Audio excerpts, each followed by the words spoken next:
Good morning India. Atul के suicide case से एक बार फिर पुरुष आयोग की मांग उठी है। क्या ये मांग उठनी चाहिए? बहुत अच्छा सवाल है। इस देश में, खासकर भारतवर्ष में, नारी का सम्मान बहुत है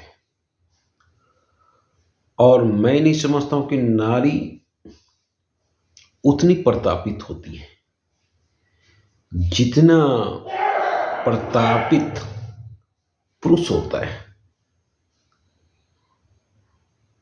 पर और सुरक्षा की भावना के तहत नारी को हर चीज में जरूरत से ज्यादा मिल जाता है, पर बेचारे पुरुष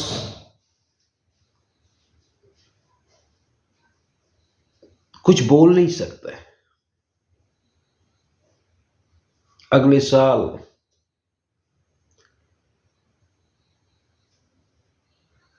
अपने यहाँ एक घटना हुई थी पंजाब के तरफ कि 2-3 लड़की मिलकर पुरुष का रेप कर देते हैं और बच्चा वो किसी को बता नहीं सकता है।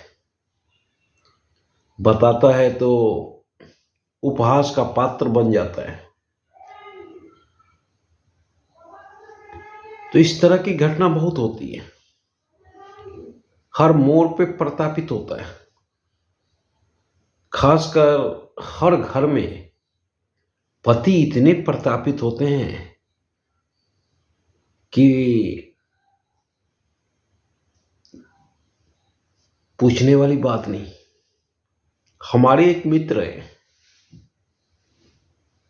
और पत्नी से इतने डरते हैं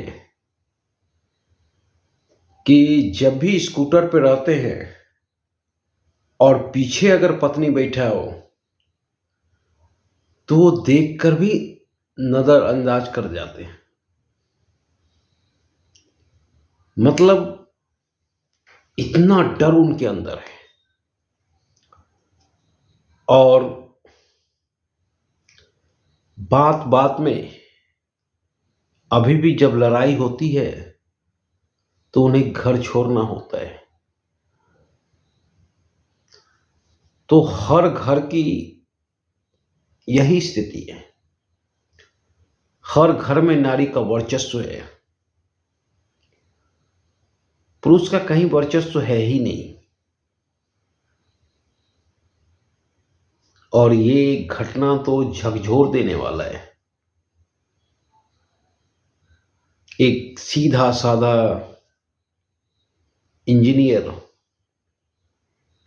जिसको पैसे की कोई कमी नहीं थी,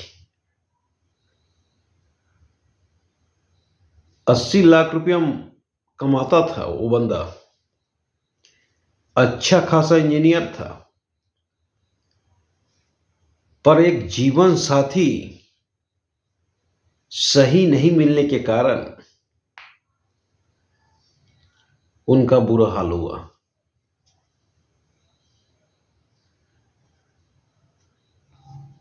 बंदे पे कई एक तरह का केस, दहेज उत्पीड़न का केस, झूठा मुकदमा के 10 लाख रुपया दहेज के रूप में मांगा जा रहा था। सोचो, जिसका मंथली का इनकम 80 लाख रुपया हो, वो भला 10 लाख लेके क्या करेगा? ये सोचने वाली बात है। पर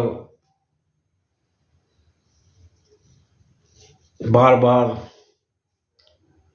प्रताड़ित करने और इंजीनियर साहब को उसके पत्नी ने बोला कि आप सुसाइड क्यों नहीं कर लेते? मेरे आपके मरने के बाद भी आपकी संपत्ति मेरी ही होगी। सोचो, मतलब वो लड़की पति से ज्यादा जरूर सम्मान उसके संपत्ति को देती थी। पति तो उसके कोई मतलब का ही नहीं था। इतने लालची औरत से इंजीनियर साहब ने शादी किए थे और परिणाम झकझोर देने वाला है।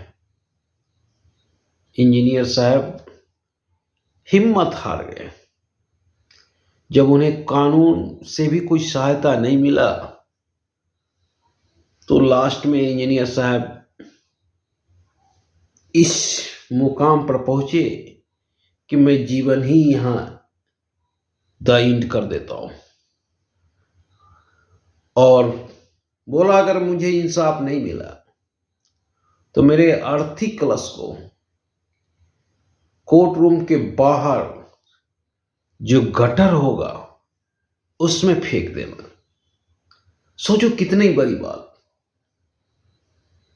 पत्नी से भी ज्यादा प्रताड़ित वो कानून से हो रहा था। उसे कानूनी रूप से कोई हेल्प नहीं मिल रहा था। तो उठनी चाहिए। 10 साल पहले की एक घटना बताता हूं। मैं और मेरा एक दोस्त बैठा हुआ था दिल्ली के मंडी हाउस में। होली का समय था। 2 बच्चियां आती है और स्कूटी से उतरती है और अपने में बात करती हैं कि माल मस्त है। हम दोनों जान बचाकर भागे, पर सवाल यही उठता है कि उस दिन अगर हम दोनों भागने में कामयाब नहीं होते तो पुलिस हम ही दोनों को चार्जशीट करती। पुलिस उन बच्चियों से नहीं पूछती। तो यही हाल हो रहा है कि कानूनी रूप से जब भी कोई लफड़ा इस तरह का पेश आता है तब पुलिस और समाज का नजरिया लेडीज की तरफ रहता है, जबकि हो सकता है कि गुनाह लेडीज ने किया हो, पर कोई सुनने वाला नहीं होता है। तो इसलिए पुरुष आयोग का गठन होनी चाहिए। बहुत से पुरुष महिलाओं से प्रतापित रहते हैं। तो इस प्रतापना में सबसे अच्छी बात है कि एक जैसे महिला आयोग होती है वैसे पुरुष आयोग हो। कोई भी केस हो तो दोनों आयोग के पास जाए और दोनों अच्छी तरह से छानबीन करें ताकि किसी के साथ नाइंसाफी ना हो। तो आज का सवाल था कि पुरुष आयोग का गठन होना चाहिए। तो पुरुष आयोग का गठन होना चाहिए। धन्यवाद।